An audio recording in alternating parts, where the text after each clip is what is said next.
आपका चैप्टर है area related to circle. 7th और 8th में आपने पढ़ा ये सर्कल है। सर्कल के पेरीमीटर को यानी लेंथ ऑफ द बाउंड्री को हम क्या कहते हैं? Circumference of the circle. Circumference of the circle तो उसका फॉर्मूला होता है 2 पाई आर। पाई 22/7 या 3.14, लेकिन अगर बुक में मेंशन है जो 22/7 या 3.1 है, बुक में मेंशन है, तो आप वही पाई की वैल्यू लोगे। दूसरी मत लेना, 0 मार्क्स हो जाएंगे। अब वैसे आप कैलकुलेशन के हिसाब से देख लो जब कोई पाई की वैल्यू मेंशन नहीं है। सरकमफ्रेंस मतलब ये बाउंड्री। नेक्स्ट आपका आता है area of circle. Area of circle क्या है? पाई आर स्क्वायर। ये पूरी जगह, ये तो आपने 7th में पढ़ा है। अब 10th में क्या है? हम पोर्शन लेंगे। अब मैंने ये सेंटर है, एक कॉर्ड ड्रॉ कर ली, कॉर्ड ड्रॉ कर ली। अब इस कॉर्ड के एंड पॉइंट से सेंटर को ज्वाइन कर दिया। तो अगर आप कॉर्ड को कंसीडर ना करो, ये पूरी जगह ये होता है सेक्टर। क्या होता है? सेक्टर। और अगर कॉर्ड लोगे और सर्कल की आर्क लोगे तो ये होता है सेगमेंट।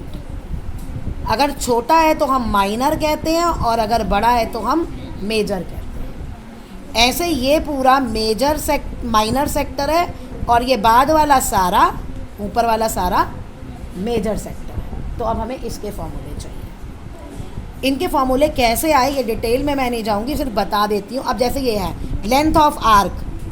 लेंथ ऑफ आर्क क्या है? यानी ये 2 पॉइंट मिले हैं, इनके बीच में एंगल जो है वो थीटा बन रहा है। ये 60 डिग्री हो सकता है, 90 डिग्री हो सकता है, 120 डिग्री हो सकता है, 2 रेडियस के बीच में।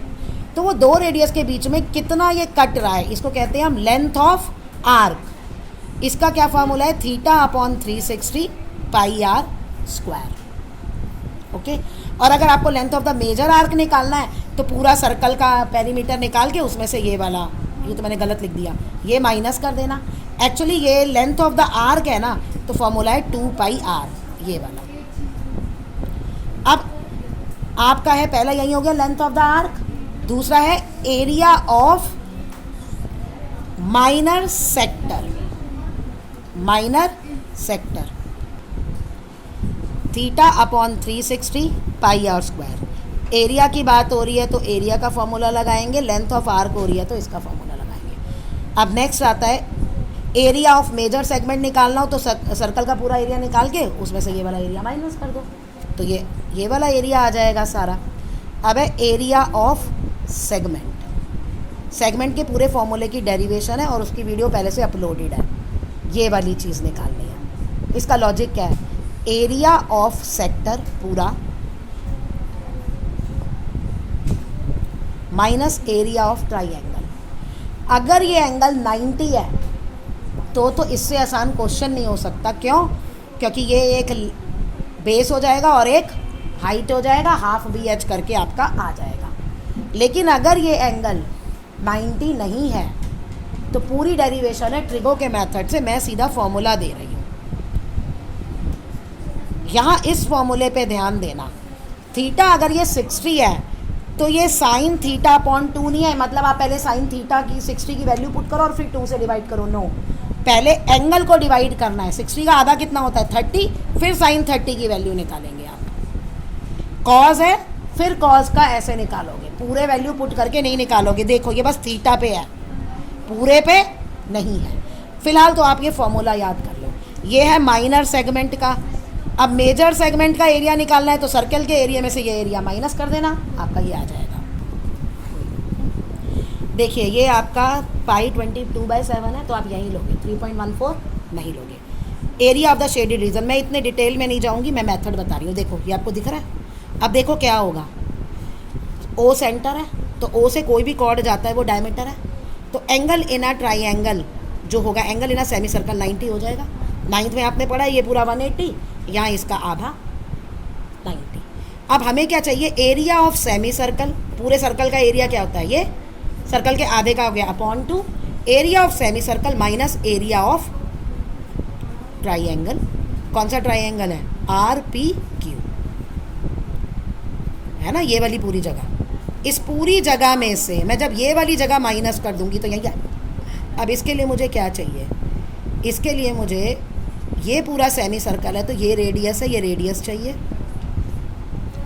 और ये अगर ट्राइएंगल है 90 तो एंगल मैंने निकाल ही लिया, 2 है ना, ये कॉर्ड से जो बन रहा है उस पर ये तो निकल ही गया कॉर्ड से, वो पॉइंट पे सर्कल पे लेके 90 डिग्री।